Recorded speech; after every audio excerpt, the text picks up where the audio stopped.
दोस्तों नमस्कार, स्वागत है एक बार फिर से आपका अपने चैनल पे। और चैनल में आज जैसा आप जानते हैं एक बहुत बड़ा फैसला आया हुआ है। ठीक है, एनएवस रिलट और प्राइमरी भर्ती उत्तराखंड साथ के साथ देश के अन्य राज्यों पर भी एक तरह से थोड़ा सा समस्या उत्पन्न हो गई है इस आदेश के बाद। ठीक है, तो समस्या आप जानते हैं, जिस रास्ते पे समस्याएं ना आए तो वो रास्ता ही कैसा।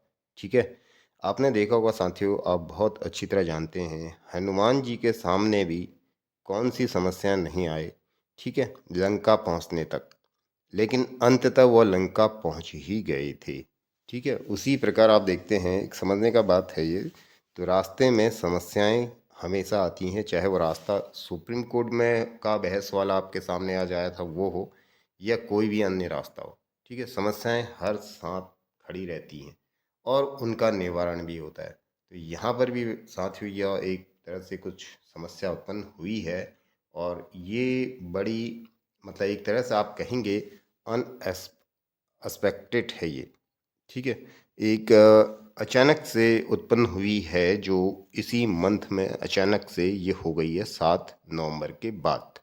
क्योंकि यहाँ पर क्या है कि जैसा आपने देखा भी होगा इसमें, जज साहब जब सुनवाई कर रहे थे वहीं कुछ दो बातें जज साहब ने जैसे कि एकदम पकड़ ली थी कि ये सर्विस इन टीचर है और 18 मंथ है वाली बातें। तो ये हमें भी समझ नहीं आई। भारत की सरकार कोई काम करवा रही है तो वो, चलो उस पर अभी डिस्कस करना बेकार है। फिलहाल जज साहब ने यहाँ पे ये दो चीज़ें पकड़ी, और इन्हीं को जो उस समय बहस हुई थी, और जैसा सभी साथी कह भी रहे थे, लेकिन हमें भी यह लग नहीं रहा था, जो प्रक्रिया के अधीन जो आज तक के फैसले देखने को आते हैं।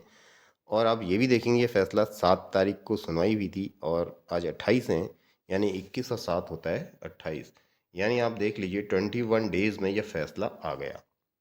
तो इतना तुरंत, और यह फैसला टाइप करवाने में भी कुछ समय लगा होगा इसमें, 2-3 दिन एटलीस्ट। तो मान लीजिए और भी कम कर लीजिए 3 दिन, तो ये 18 दिन में यह फैसला हो चुका है, डिसाइड हो चुका है कि इसमें क्या होना है। मीन्स इसमें पहले ही वो पूर्व जो बहस हुई थी उन्हीं तथ्यों को यानी मैक्सिमम शामिल हुआ है, ऐसा प्रतीत हो रहा है। ठीक है, वही बातें आई हैं। क्योंकि इससे पूर्व में आपने देखा बीएड वर्सेस बीटीसी था, तो उसमें जनवरी में फैसला रिजर्व हुआ था और अगस्त में यह फैसला आया था। तो कम से कम 6 महीने लगे थे। तो यहाँ तो 1 महीना भी नहीं लगा साथियों। तो ये समझने की बात है क्या हुआ होगा, कैसे हुआ है, और इसको कहना तो हमारे भी लिए उचित नहीं होगा, लेकिन समझना है। फिलहाल लड़ाई यहाँ से शुरू हो चुकी है। ठीक है साथियों, तो ये लड़ाई अभी शुरू हुई है। तो अब यहाँ से क्या है कि इसमें कई जो रास्ते बचते हैं वो ये है। एक तो रिवीजन पिटीशन का है रास्ता, हालांकि इसमें होना नहीं है क्योंकि उसी बेंच में ये जाना है।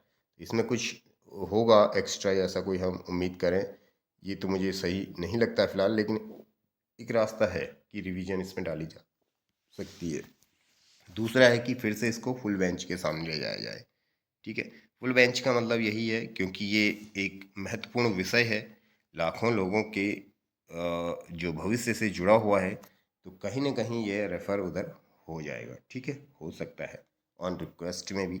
हाँ, ये ज़रूर है यहाँ पर अच्छे वकील, सीनियर एडवोकेट्स जो पूर्ण तरह से इसमें अपनी समझ रखते हैं वो ज़रूरी होंगे, और उसके लिए धन की आवश्यकता एक नेसेसिटी है, आवश्यकता है साथियों। ठीक है, लड़ाई में। और तीसरी बात यह है साथियों, जो नैनीताल हाई कोर्ट में 11 नवंबर जो सुप्रीम कोर्ट का आदेश था उसको लेके एक रिट लगनी होगी, ताकि यह उत्तराखंड का मैटर भी क्या है आगे ना बढ़ सके फिलहाल अभी। ठीक है, यह रुकना भी जरूरी है, यथा स्थिति बनाए रखना जरूरी होगा इसमें, जहाँ तक समझते हैं।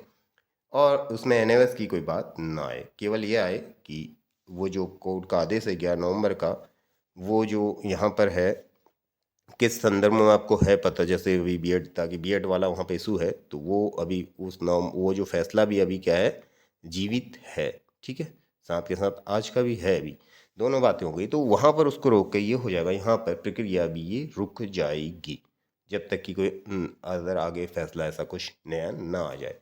तो ये एक तीसरा स्टेप यहाँ पे करना होगा कि उत्तराखंड हाई कोर्ट में लगा के यहाँ के मामले को भी अभी रोकना होगा, उचित प्रतीत लगता है।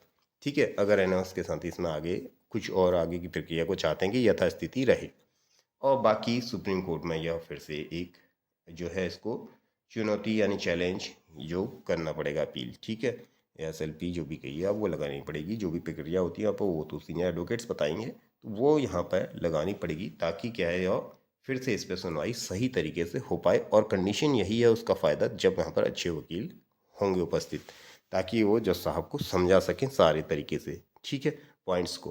क्योंकि आज भी आप देख रहे थे सुबह जो मैं किसी में देख रहा था फिलहाल, कि वहाँ पर भी जो आज एडवोकेट्स थे वो यही बात कह रहे थे, और जज साहब ने एकदम ओके उसमें सहमति करके वो चीज़ को ऑर्डर आपने सुना होगा जैसा कुछ आज देखने को आ रहा था, ठीक है। तो कहीं ना कहीं एक अच्छे वकील की आवश्यकता इसमें ज़रूरी आवश्यकता है। तो ये बहुत ज़रूरी है फिलहाल कि यहाँ पर अच्छे एडवोकेट हों। और रास्ते ये हैं, ये इम्पोर्टेंट है उत्तराखंड के लिए फ़िलहाल, और अन्य स्टेट्स के लिए तो नहीं है, लेकिन उत्तराखंड में यह इम्पोर्टेंट हो जाएगा कि पहले से यहीं पे क्या किया जाए, स्टॉप, ठीक है ना। स्टॉप करना ज़रूरी है, तो ये वेरी इंपॉर्टेंट है यहाँ पे। तो स्टॉप हो जाएगा इस पर, तो मामला अभी भी थोड़े दिन रुका रहेगा, और तब तक समय सुप्रीम कोर्ट में मिल जाएगा। इमीडिएट इसमें तुरंत कार्रवाई की आवश्यकता प्रतीत होती है फिलहाल। हुआ क्या वो अलग विषय है, इसमें कहाँ को जाता है अभी देखने वाली बात होगी। और जहाँ तक मैं आदेश दिखाऊँ आपको, आदेश आप देख सकते हैं, ये लीव ग्रांटेड लिखा है, तो ठीक है, लीव ग्रांटेड यानी एक तो सरकार की जो बात थी वो बीएड के साथ थी, और बीएड तो अपने लिए लड़ ही रहा था, तो ये दोनों बातें यानी दोनों को यहाँ पे रिलीफ ग्रांटेड हो चुकी है।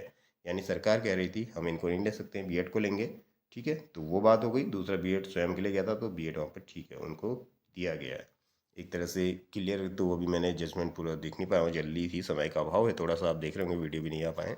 तो फिलहाल ये जो मैं अभी देख रहा हूँ, ठीक है। और इसमें लास्ट में आपने देखा है जो आदेश की अंतिम लाइन कई और जगह भी देख चुके होंगे आप, तो ये पुरानी वही बातें इसमें जज साहब ने थोड़ा सा जो वकील साहब ने कही थी उनको लेके यहाँ पर ये सारी चीज़ें लिख दी गई है, ठीक है। तो इसमें ज़्यादा ऐसा कुछ लगता नहीं कि जज साहब ने कुछ ऐसा कोई नया कुछ इसमें दिखाई नहीं दे रहा है फिलहाल। जो बातें बहस के दौरान थी ये देख सकते हैं, 43 अपील इज अलाउड, ठीक है। इम्प्यूक्ट जजमेंट और ऑर्डर जो वहाँ का था पास बाय हाई कोर्ट और उत्तराखंड नैनीताल, तो ये सेटिस्फाइड हो गया है, ठीक है। यानी उसको क्या कर दिया है, हटा के नया आदेश ये आज दे दिया है, उसको ख़त्म कर दिया है। और writ petition file by original writ petitioner are dismissed, ठीक है। यानी सभी के लिए ये डिसमिस हो चुकी है, जो यहाँ पर ओरिजिनल यहाँ पर भी थे, और कई सारी फाइल्स यहाँ पर थी। तो pending application if any shall stand disposal in their above terms, यानी ऊपर के जो टर्म्स हैं उसमें कोई फाइल इस तरह से संबंधित है ना जिलट के उसमें सुनवाई संबंधित आज की स्थिति में वो सारी समाप्त कर दी गई हैं। तो ये आज का फिलहाल था, जो कि कहीं ना कहीं समझ से परे है हमारी, तो ठीक है। तो ये अभी देखना होगा फिलहाल, मिलते हैं आपसे अगली अपडेट्स के साथ और आगे की जो भी पॉसिबिलिटीज़ है।